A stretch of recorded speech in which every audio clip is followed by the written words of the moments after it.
Happy Front Row Friday and Happy New Year. Are you writing resolutions this year? Well, I have an idea that's a twist on New Year's resolutions, and I think you might like it.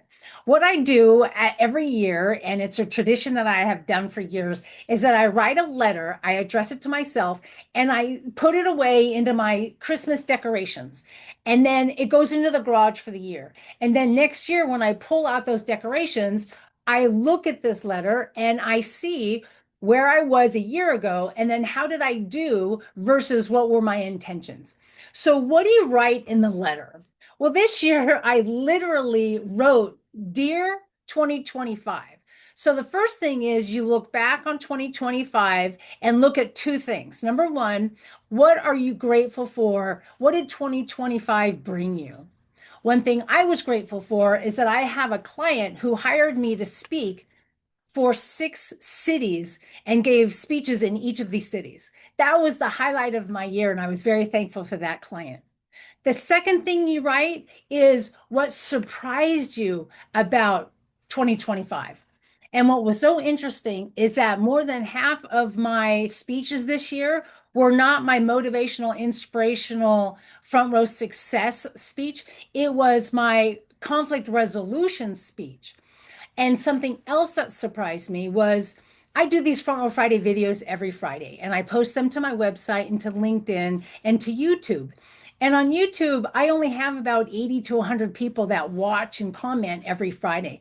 But one particular video had 73,000 views. So I looked at it closely to see, well, what made the difference with this particular post? And it was literally entitled, What Do You Say When Someone Insults You?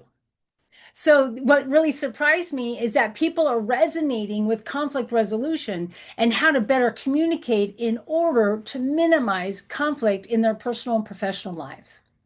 And by the way, the answer is if someone insults you, you come from a place of inquiry and you simply ask, That sounded like an insult. Was that your intent? And that helps you not be so defensive the next time someone insults you.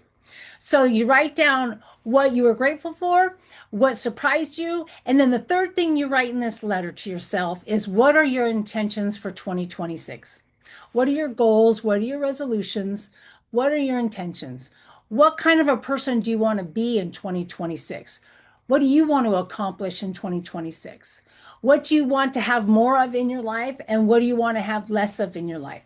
Make a list, write it out, put it in a letter to yourself that defines what your front row seat looks like for you.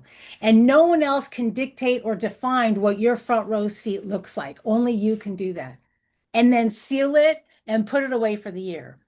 But one thing to remind you of what you wrote in this letter for yourself is come up with a word that represents your intentions for the year. So, what's your word of the year? Think about it, reflect on it, and then post it someplace where you can see it every day. And then, whenever you're making a decision, your daily to do list, your daily plan, you can ask yourself, does this bring me closer to or further away from this word I have for the year? So for my word of the year, it's inspiration. I want to have more inspiration in my life. I want to find more inspirational stories in the world. I want to share more inspirational stories. And I certainly want to be more of an inspiration to my audiences and to my friends and family. So that's what I suggest you do. Write a letter to yourself, put it away for the year, and then come up with your word of the year. And why not send me a note or make a comment and let me know what you've decided as your word of the year so I can support you in that. Thank you so much for all your support this year. I'm super grateful for you. And I hope that all of your seats in 2026 are in the front row. Have a great day. Have a great year. Thanks for watching.